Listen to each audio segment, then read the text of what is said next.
Pemirsa, di antara berbagai konten di belantara media sosial, ada seorang konten kreator bernama Dia Pitaloka Giordano serta suaminya Eros Giordano. Dia dan Eros merupakan pasangan pemirsa yang selalu mengupload kebersamaannya di media sosial. Seperti apa informasinya berikut untuk Anda.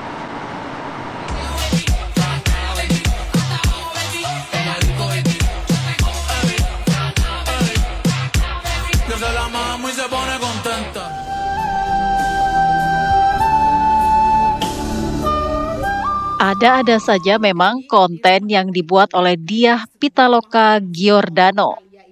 Mereka itu punya keju. Perempuan berdarah Sunda yang menikah dengan Eros Giordano, pria asal Italia ini.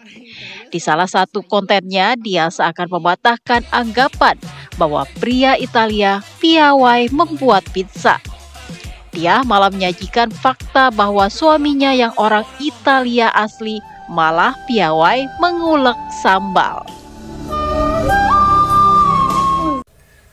Di konten yang lain, giliran suami Dia yang buka suara soal perempuan Indonesia yang kerap mempertanyakan perasaan sayang sang suami kepada istrinya, meski sudah bertahun-tahun menikah. Halo teman-teman, saya punya istri orang Indonesia. Kalau sarapan, tidak makan croissant sama cappuccino, tapi makan nasi goreng, pisang goreng, semuanya digoreng-goreng. Jadi istri 8 tahun, tanya terus tiap hari, sayang aku tidak, sudah beranak masih ditanya, sayang aku tidak, istri Indonesia cantik, tapi suka marah-marah. Mungkin banyak pedas-pedas, jadi suka marah. Di video yang lain, Dia malah memparodikan soal Blue Fire yang dimilikinya. Alih-alih meniru Maya Estianty dan Bu Ala Bunda Tasya Farasya, Dia Pitaloka malah menunjukkan Blue Fire yang dimilikinya alias api biru dari kompor gasnya. Lucu dan menghibur sekali ya, tapi apa sih yang membuat Dia Pitaloka Giordano ini membuat konten tentang kehidupannya sebagai istri dari pria Italia dan bagaimana kehidupannya di negara Italia? Saksikan perbincangannya berikut ini. Sudah beranak masih ditanya, sayang aku tidak, istri Indonesia cantik, tapi suka marah-marah. Mungkin banyak pedas-pedas, jadi suka marah. Pemirsa, di sore hari ini kami akan mengajak Anda untuk melihat lebih dekat dan juga bercerita nih mengenai Mbak Dia Pitaloka yang juga saat-saat ini aktif untuk konten di media sosial. Selamat sore waktu Indonesia, Mbak Dia. Halo, selamat sore.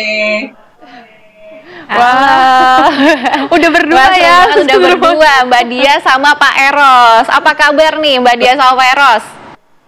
Alhamdulillah kita baik semuanya. Oke, Mbak Dia, ini kita penasaran, mungkin bisa diceritakan awal mula konten di media sosial ini kenapa sih, Mbak? Oke, jadi awalnya aku mulai konten itu tahun 2020 ya. Awalnya itu memang niatnya pengen mencari penghasilan dari sosial media, tapi ternyata tidak mudah dan mulai viralnya itu di tahun 2024. Oke. Ini Mbak Dia, awal mula konten-konten yang seperti apa sih yang kemudian menarik banyak followers ini, Mbak Dia? Oke, awalnya aku itu bikin kontennya itu tentang kayak kehidupan sehari-hari, traveling atau membagikan tentang Italia ya, perbedaan Indonesia dan Italia. Tapi ternyata setelah 3 tahun konten, aku sadar ternyata banyak dari masyarakat Indonesia itu yang berpikiran itu kalau orang Indonesia tinggal di luar negeri nikah sama bule itu udah pasti jadi kaya raya, udah pasti hidupnya enak. Dan aku tuh ingin memberikan kayak konten real life kalau ternyata di luar negeri itu tidak semua kehidupan bule atau orang luar negeri itu semuanya kaya raya, semuanya hidup enak, semuanya baik kayak. Jadi sama aja kayak di Indonesia. Dari sanalah aku tuh 2 tahun terakhir mulai membagikan konten-konten real life semuanya tuh berdasarkan kayak nggak ada yang di apa ya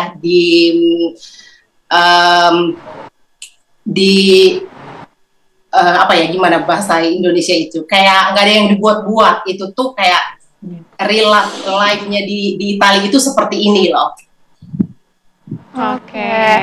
Mbak Diah, tapi kan ini juga kita penasaran ya, di sosial media saya ini sempat, saya juga nge-scroll, ada yang lagi video yang membuat sambal, lagi ngulek sambal. Ini beneran suka sambal atau gimana sih? Oke, iya sebenarnya suamiku itu memang suka sama masakan Indonesia. Mungkin lebih baik dia yang jawab sendiri. What do you think about Indonesian food?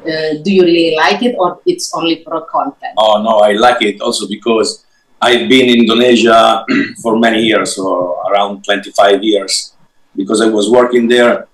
So I really love the food, and here we cook every day. Obviously, we eat Italian, but I really like Indonesian food, like sambal and nasi goreng and soto ayam. Oke. Mbak Diah, kita juga ingin tahu tantangan membuat konten ini seperti apa, karena sebenarnya konten kreator di media sosial ini kan banyak sekali. Tantangan yang Mbak Diah dan Pak Eros rasakan ini seperti apa? Oke, tantangan yang saya rasakan itu pertama untuk mencari ide konten itu susah sekali ya, susah sekali untuk orang tuh ngerasa kayak klik, ngerasa related, ngerasa aduh kontennya ini bagus untuk saya tonton, itu yang susahnya. Kedua, mungkin masalah waktu ya, karena kalau di Indonesia itu konten kreator yang udah punya 300.000 ke atas itu mereka sudah punya tim sendiri, udah punya manajer sendiri, udah punya editor sendiri, sedangkan sebelumnya saya itu semuanya mengerjakannya dari nol. Saya sendiri yang bikin ide, upload video, rekam video, semuanya itu ngurusin, apalagi saya juga ngajarin online, ibu rumah tangga yang mau mencari uang di sosial media, ngurus anak juga di sini saya berjualan. Jadi ngatur waktunya tuh awalnya tuh benar-benar susah ya. Tapi sekarang 2 bulan terakhir saya sudah punya kayak editor dan adminnya. Jadi alhamdulillah sudah sedikit lebih mudah gitulah ya. Oke, baik. Mbak Diah, terima kasih banyak sudah bergabung bersama dengan kami di Apa Kabar Indonesia. Tapi kami juga ingin tahu nih, apa sih sebetulnya yang Anda kan sempat menyebut juga ada motivational storyteller. Ini maksudnya seperti apa, Mbak Diah? Oke, saya menyebutkan diri saya itu sebagai motivational storyteller itu jadi bukan untuk ngajarin orang-orang cara hidup atau berbagi kata-kata bijak kayak gitu. Tapi saya punya tujuan untuk merangkul kedua kelompok perempuan. Jadi satu kelompok perempuan yang ngerasa minder, ngerasa tidak percaya diri, ngerasa kayak kalau mereka itu tidak cantik. Makanya dari konten-konten aku mencontohkan kalau kita itu hidup biasa-biasa ya nggak apa-apa, tampil dengan biasa-biasa nggak apa-apa. Di konten-konten aku itu aku banyak kayak cuman pakai daster, rumah berantakan, awut-awutan, it's okay gitu.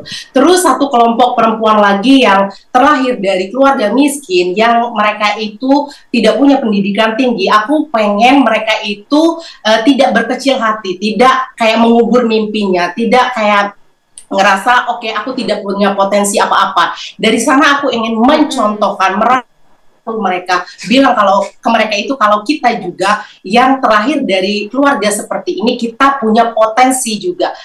Aku contohin dengan aku sendiri, ternyata setelah aku gali potensi aku pinter ngomong, aku bisa ngajarin orang, aku bisa menghibur orang, dan aku yakin aku juga masih banyak kemampuan atau potensi yang aku bisa gali dari diri aku sendiri. Jadi aku pengen iya, semua orang itu yang tidak punya pendidikan tinggi dan dari keluarga miskin itu juga menggali potensi mereka masing-masing begitu.